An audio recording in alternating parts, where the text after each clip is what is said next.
오늘은 부메랑 9번째 시간입니다. 당신은 홍길동이 아닙니다 하는 제목으로 말씀의 은혜를 나누겠습니다. 이제 4장이 시작되는데요. 4장부터는 점점 더 복음의 핵심으로 들어가게 됩니다.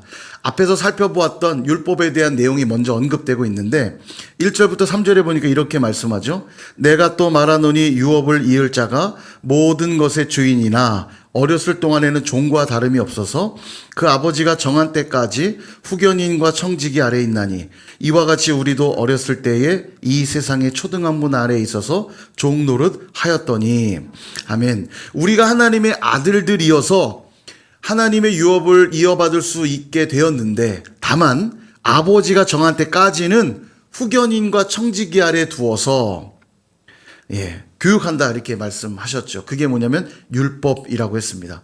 그래서 율법에게 종노릇 할 수밖에 없었다는 거예요. 그렇다면 아버지가 정한 때는 언제인가? 4절과 5절은 이렇게 말합니다. 때가 참에 하나님이 그 아들을 보내사 여자에게서 나게 하시고 율법 아래에 나게 하신 것은 율법 아래에 있는 자들을 속량하시고 우리로 아들의 명분을 얻게 하려 하심이라. 아멘. 그때가 언제냐면 바로 예수님을 보내신 때라는 거예요.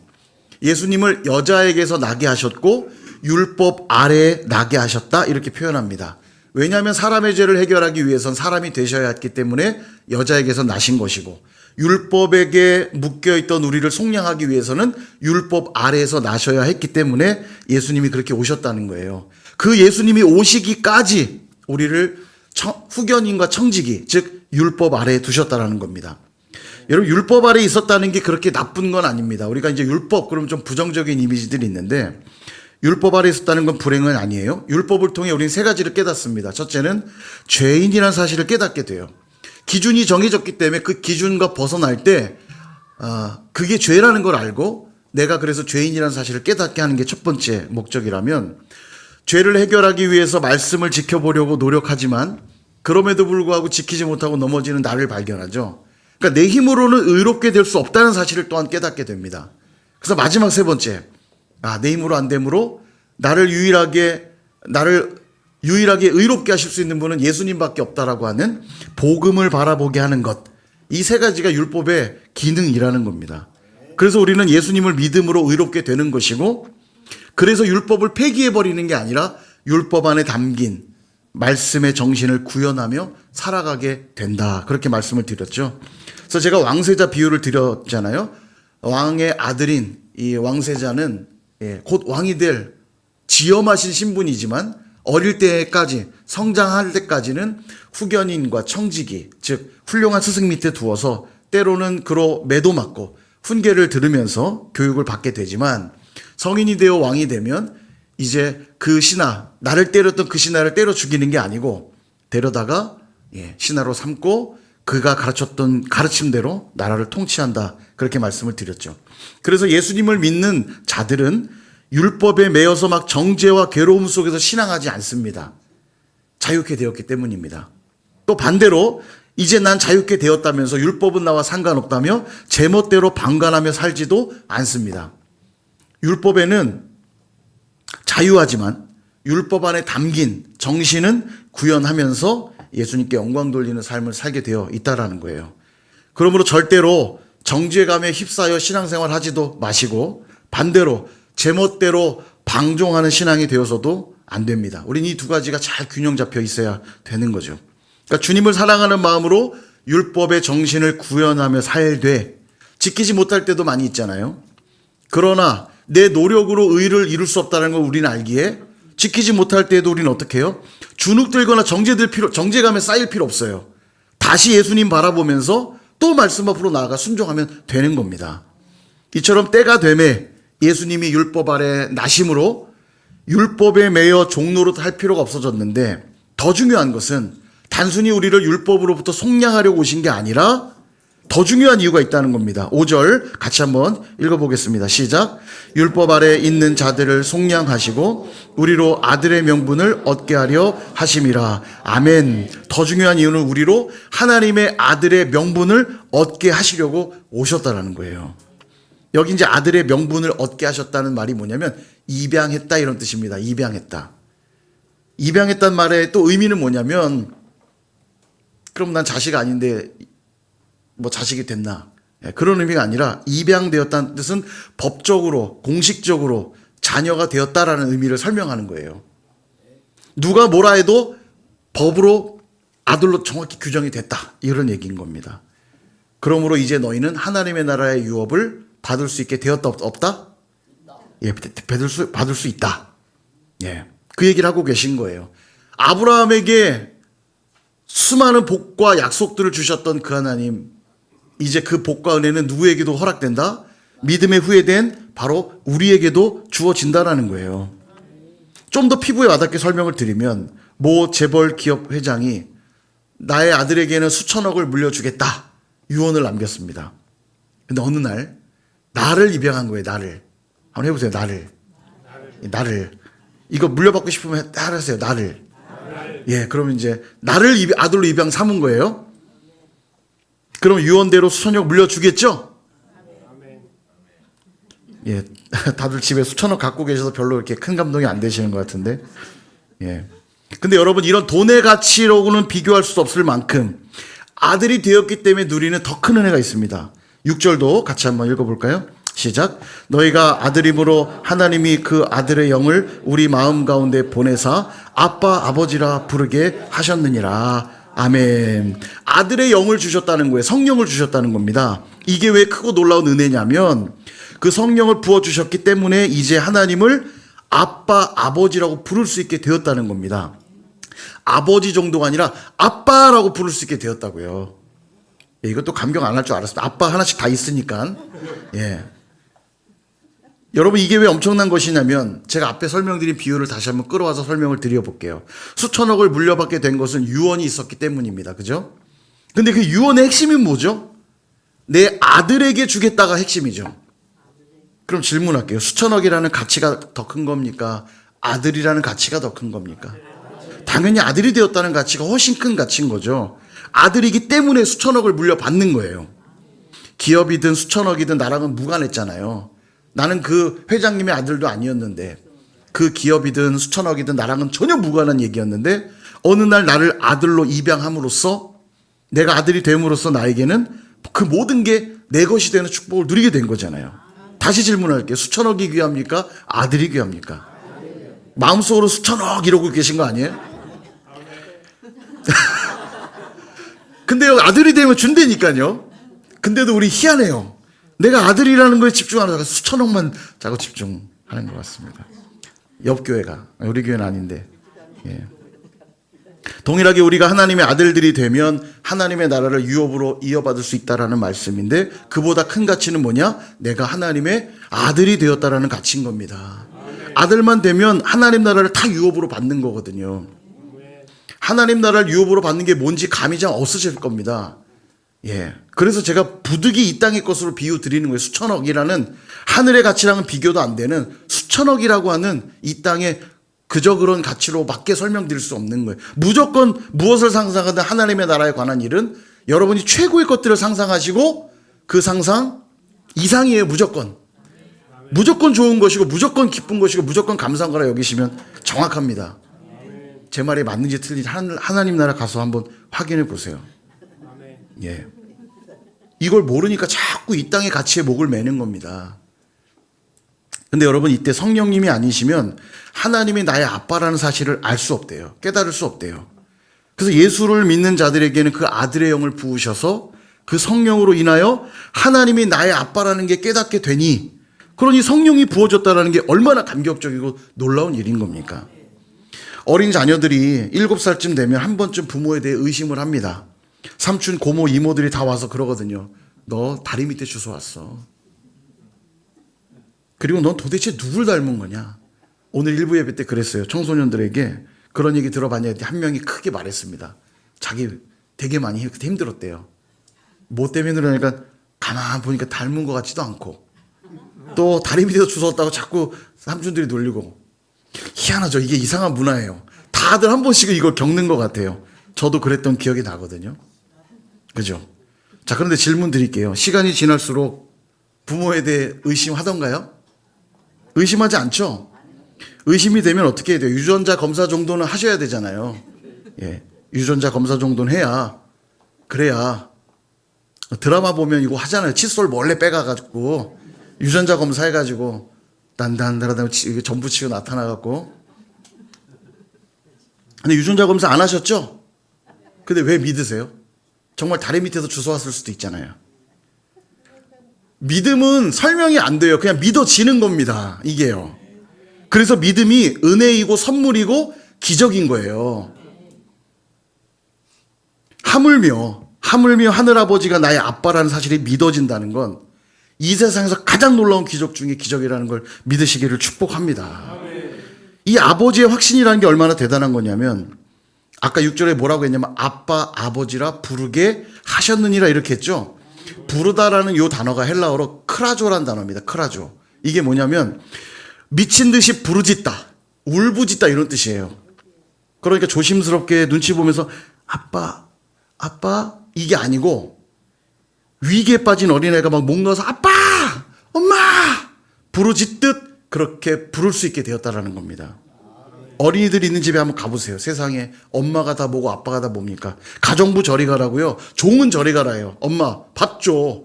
밥 좀 해주시면 안 돼요? 이렇게 하는 자식 없어요. 밥 줘. 엄마 돈 줘. 아까도 예배 전에 와갖고 아빠 돈 줘. 나 뭐 사 먹게.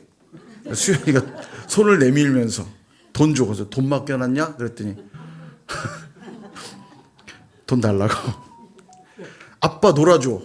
어젠 또 그러더라고요. 아빠 나 빨리 업어. 세상에 종도 이런 종이 없습니다. 하나님을 아빠라 부를 수 있게 되었다는 게 그런 거예요. 그냥 눈치 보면서 아빠 이 정도가 아니라 당당하게 부르짖듯 아빠! 따라해보세요. 아빠! 예. 그렇게 부를 수 있는 자들이 되었다고요. 하나님을. 그러니 유업은 당연 우리에게 주어진다라는 겁니다. 근데 여러분 이보다 더 충격적이고 놀라운 사실을 한 가지 더 말씀드릴게요. 우리 개역개정 성경 여러분 읽으신 성경에 보면 아빠 아버지라고 표현되어 있죠. 이걸 원문에 보면 아바 호 파테르 이렇게 되어 있습니다. 이게 헬라어인데 아바라는 단어는 헬라어가 아니에요. 아람어입니다. 아람어. 아바는 아람어고 호 파테르만 헬라어예요. 그리고 이 아바라는 단어는 아람어는 뭐냐? 예수님이 살던 당시에 이 유대인들은 히브리어를 쓰긴 썼습니다만 당시에 수리아라고 하는 나라가 그 팔레스타인을 포함한 그 전 지역을 이 근동 지방을 다 지배하면서 아람어를 전부 썼거든요. 그러니까 사람들의 공용어가 아람어였어요. 그러니까 민족적 특성 때문에 히브리어를 쓰기도 썼지만 그 지역은 다 아람어를 썼다는 얘기입니다. 예를 들어 뭐 캐나다 같은 데도 가보면 프랑스들이 그 영향을 많이 하면서 불어를 많이 쓰지만 공용어로는 다 영어를 써요. 그냥 영어도 쓰고 불어도 쓰거든요. 근데 우리는 이제 한글만 쓰다 보니까 요 느낌이 좀 덜한데 외국에 가면 뭐 영어랑 뭐 필리핀 같은 데도 미국이 오래 지배했기 때문에 영어를 기본적으로 쓰면서도 이 까달로그 그 필리핀 언어 쓰죠. 자기들 민족 언어도 쓰지만 공용어로 영어를 쓰듯이 당시에도 히브리어도 썼지만 일반적으로 백성들은 그냥 편안하게 아람어를 썼거든요. 그러니까 예수님도 아람어를 상당히 많이 쓰셨을 겁니다. 그리고 성경에도 보면 아람어가 꽤 나와요.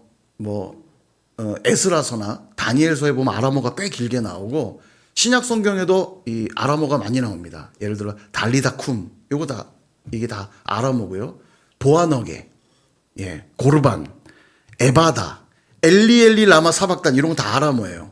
성경에도 꽤 많이 나오거든요. 헬라어로 신약 성경이 기록되어 있는데 아람어인 아바라는 단어를 그대로 사용했다는 것. 도대체 이게 무슨 의미인가?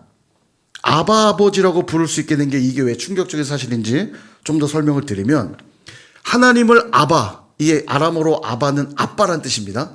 하나님을 아빠, 이 아바라고 부른 장면이 딱 하나 나와요. 그게 어디냐? 마가복음 14장 36절 우리 같이 한번 읽어볼까요? 시작. 이르시되 아빠 아버지여 아버지께는 모든 것이 가능하오니 이 잔을 내게서 아버지의 원대로 하옵소서 하시고 아멘. 역시 우리 성경으로 번역하다 보니까 아빠라고 되어 있긴 해도 원문을 그냥 보면 아바라고 되어 있습니다. 우리 옛날 성경은 아바라고 되어 있어요. 옛날 성경이 좋은 것 같아요. 요건 아빠 아버지 아바 아버지 되는데 누가 드린 기도일까요? 이 기도는 예수님의 기도입니다. 십자가를 앞에 두고 겟세마네에 올라가신 주님이 땀방울이 핏방울 되도록 간절히 기도할 때 드린 기도인데 이때 하나님을 뭐라고 부르고 계세요? 아바, 아버지요. 이렇게 기도하고 계시죠. 딱 여기 한 부분 등장해요. 근데 여러분 한번 상상을 한번 해보세요. 그럼 예수님은 다른 때 기도할 땐 하나님을 뭐라 불렀을까요? 항상 기도할 때 뭐라고 기도하셨을 것 같으세요? 당연히 다른 때도 아바, 아버지라고 기도하셨겠죠.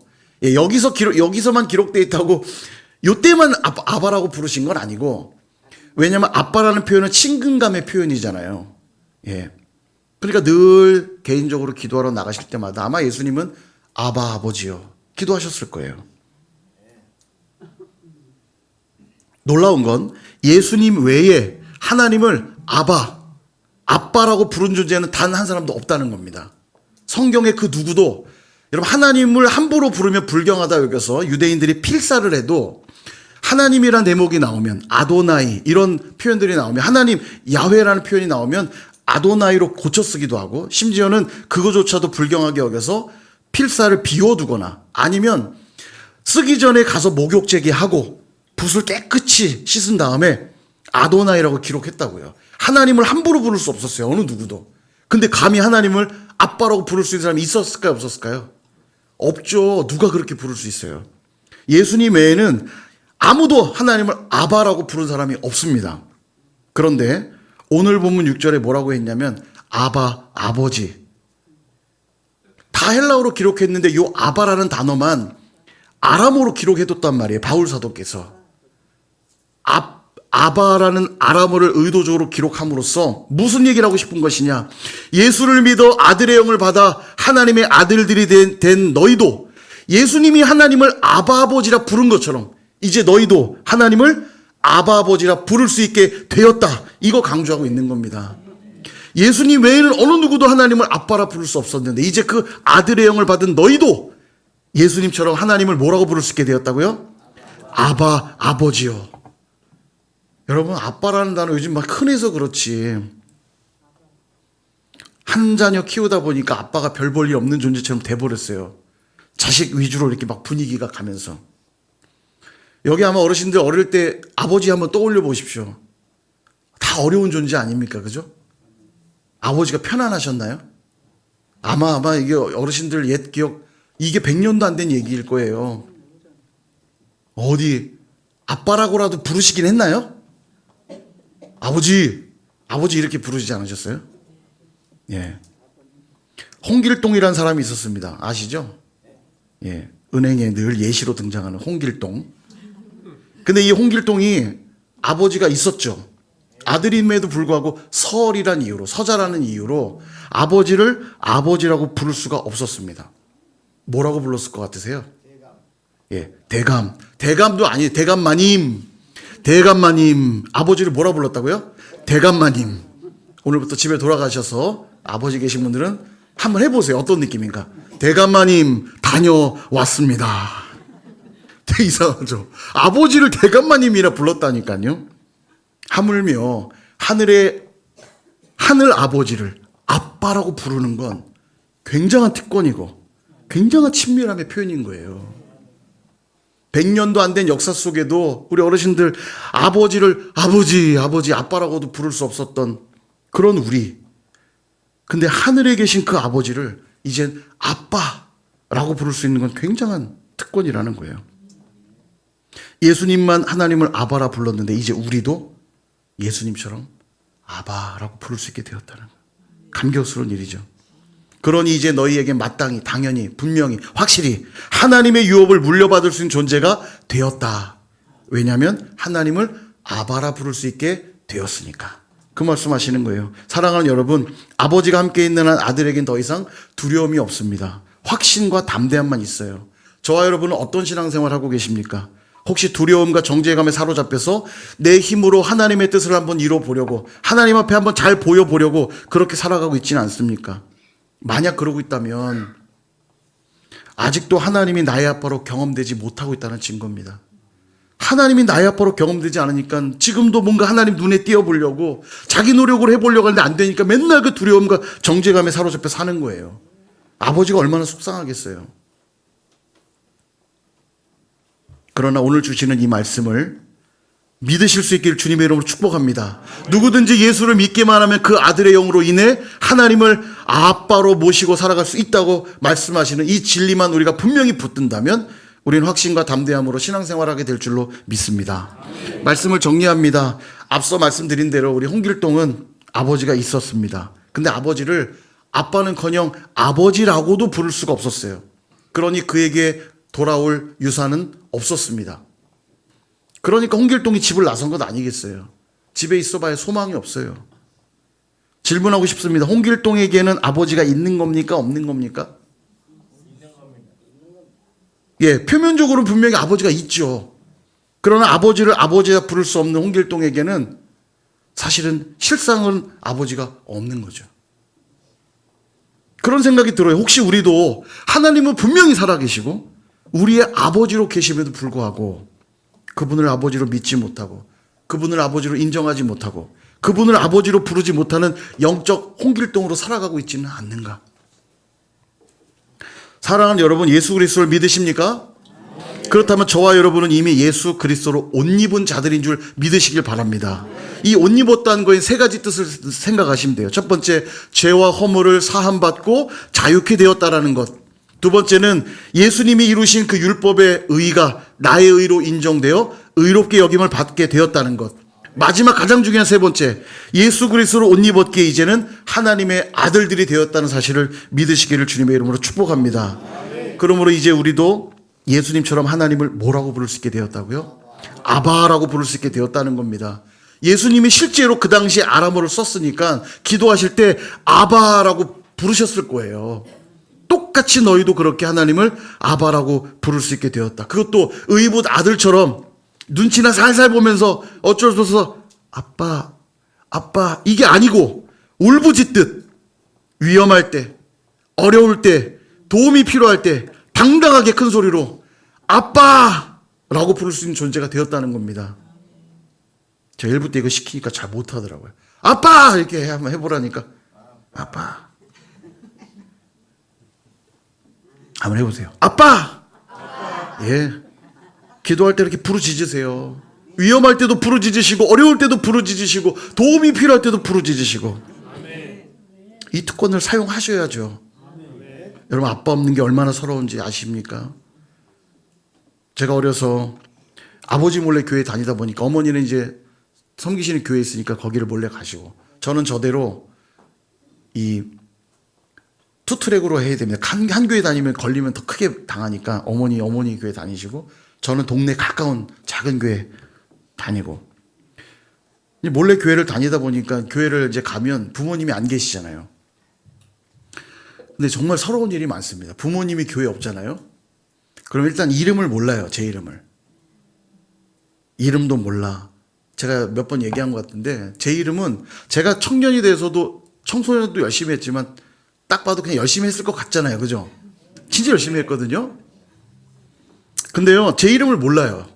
뭐 이제 저랑 가까운 사람들은 알지만 대체로 잘 몰라요. 그러니까 저를 부를 때 맨날 찬양인도 하는 형제, 베드로 했던 형제, 뭐 각종 수식어만 붙지 이름을 잘 몰라요.